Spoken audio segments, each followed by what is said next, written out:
ભારતીય જનતા પાર્ટીમાં બધું જ બરાબર નથી ચાલી રહ્યું. હજુ પણ જૂથવાદનો મુદ્દો છે એ ચરમસીમા પર જોવા મળી રહ્યો હોય તેવી વાતો રાજનૈતિક ગલિયારોમાં એકવાર ફરી ચર્ચાનો વિષય બની ગઈ છે.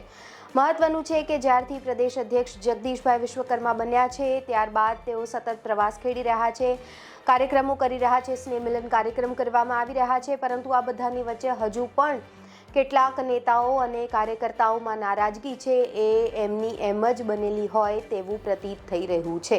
આવું એટલા માટે કહી રહ્યા છીએ અમે કારણ કે અવારનવાર નારાજગીનો દોર છે એ જોવા મળી રહ્યો છે ભારતીય જનતા પાર્ટીમાં. અને આ બધાની વચ્ચે વધુ એક મુદ્દો છે, ચર્ચાનો વિષય છે કે કાર્યકર્તાઓ નેતાઓને ગાંઠતા નથી, નારાજગી છે એ જોવા મળી રહી છે. ખાસ કરીને અમદાવાદમાં સ્થાનિક સ્વરાજની ચૂંટણી આવનારા દિવસોમાં આવી રહી છે અને તે પહેલાં જો આવા પ્રકારનો રોષ છે, આવા પ્રકારની નારાજગી છે એ હાલ જ્યારે કાર્યકર્તાઓમાં જોવા મળી રહી છે ત્યારે આવનારા દિવસોમાં આ કદાચ વધારે ઉગ્ર સ્વરૂપ ધારણ કરી શકે છે તેવા પણ એંધાણ હાલ વર્તાઈ રહ્યા છે.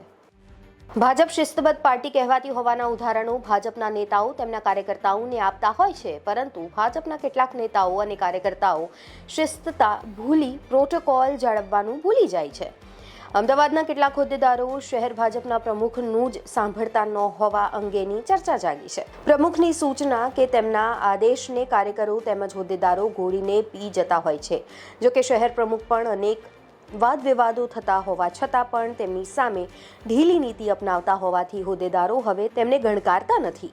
આગામી નવું શહેર સંગઠન તૈયાર થવાનું છે અને કોર્પોરેશનની ચૂંટણી આવવાની છે ત્યારે અમદાવાદ શહેરમાં ભાજપમાં ખૂબ મોટો ભડકો થાય તેવી ચર્ચા જાગી છે. બીજી બાજુ ગુજરાત ભાજપમાં નવા સંગઠન માટે નેતાઓ દ્વારા સેન્સ લેવાની પ્રક્રિયા છે એ પણ શરૂ કરી દેવામાં આવી છે.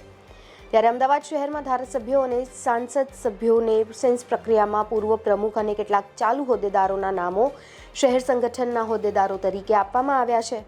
શહેરના છેવાડાના વિસ્તારના પ્રભારી અને પાટીદાર નેતાનું નામ મહામંત્રી તરીકે ચર્ચામાં છે.